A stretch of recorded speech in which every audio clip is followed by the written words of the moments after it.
नमस्कार दर्शकों, मैं हूं ऐश्वर्या कपूर और आप देख रहे हैं नंबर 1 शो 7 बजे का पूछता है भारत। शुरुआत करते हैं ऐश्वर्या के एजेंडा से। ऐश्वर्या के एजेंडा में आज बात विपक्ष के नेताओं की, हमारे राजनेताओं की।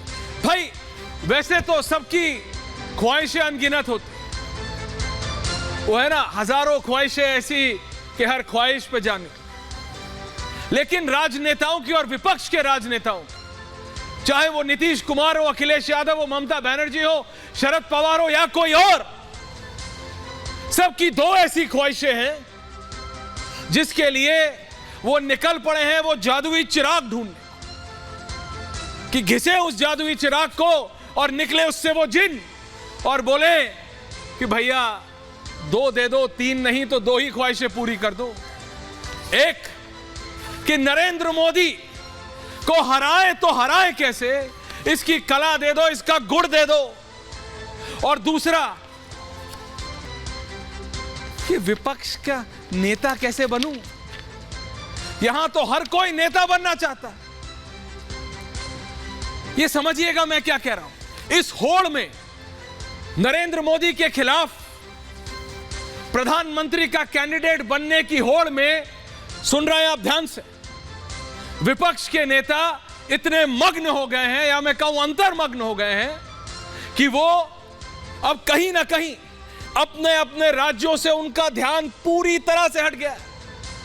राज्य की कार्यप्रणाली पर, राज्य की सिक्योरिटी पे, राज्य के कार्य पे उनका दिमाग हट चुका है। नीतीश कुमार का ध्यान बिहार में है, नहीं है।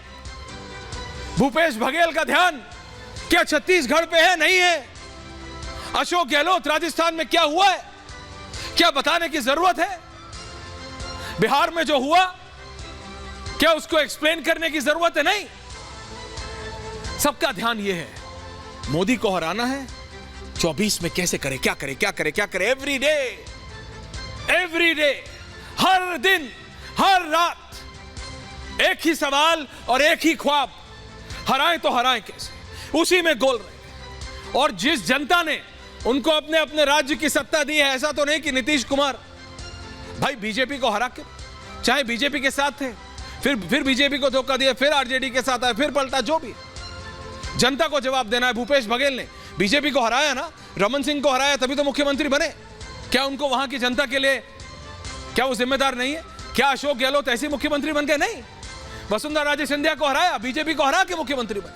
लेकिन सबका ध्यान 24 पे, सबका ध्यान मोदी पे। अखिलेश यादव कहो तो मैं समझ सकता हूं, वो सत्ता में नहीं है। He has all the time in the world ध्यान देने के लिए कि क्या करूं, क्या जोड़ तोड़, क्या, लेकिन क्या करेंगे जोड़ तोड़।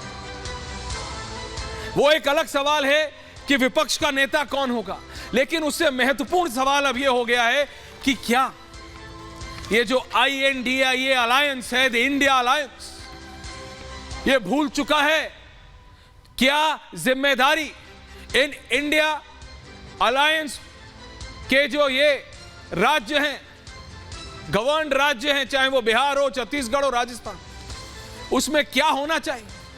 सत्ता का मतलब सिर्फ जीतना नहीं होता, जिम्मेदारी भी होती है। बिहार में क्या हो रहा है और खुलेआम हो रहा है। मैं अपनी इनपुट टीम से रिक्वेस्ट कर रहा हूं कि जरा मेरे बिहार के साथी प्रकाश सिंह को जोड़ ले आज लाइव, तो जरा रियल टाइम इंफॉर्मेशन आ जाएगी, क्योंकि राजस्थान से हमारे साथी ने रिपोर्ट भेजी है। जब अभी गौरव भाटिया जुड़ेंगे तो बहस होगी, सारे पार्टियों के नेता जुड़ेंगे। लेकिन मैं बात वोट शेयर की करूं, देखिए ये जो वोट शेयर, जो डिटेल्स है ना, जो मेरी टीम आपके साथ ये हाफ डीबी में बिल्कुल जो लेके आ रहे हैं ग्राफिक्स में, उससे आपको समझ के लगेगा आसान नहीं है, लेकिन फिर भी पूरा विपक्ष कोशिश कर रहा, करनी चाहिए। राजनीति में कोई रोटियां पकाने थोड़ी आए हैं। कभी सरकार इनकी थी, कभी सत्ता इनकी थी, कल क्या पता क्या हो। लेकिन जनता के भाव, एक पत्रकार की तरह जनता के हाव भाव समझते हैं हम। ऐसा नहीं है कि पिछले 9 साल की सरकार में मोदी सरकार पे कोई सवाल ही नहीं है। क्या आप पूछ ही नहीं सकते कि महंगाई क्यों? पूछे ना, बड़ी है, उस पर बहस करें। पूछे भाई पेट्रोल का प्राइस, आपके नेता कहते थे इतना कम, अभी इतना है, पूछिए।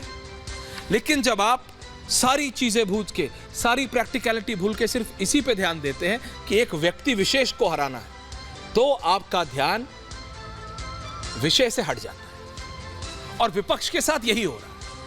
आप सत्ता पे दिल्ली में बैठे सरकार के ऊपर उंगलियां उठाने में कोई कमी नहीं, ये भूल रहे हैं कि आपके राज्यों में क्या हो रहा है।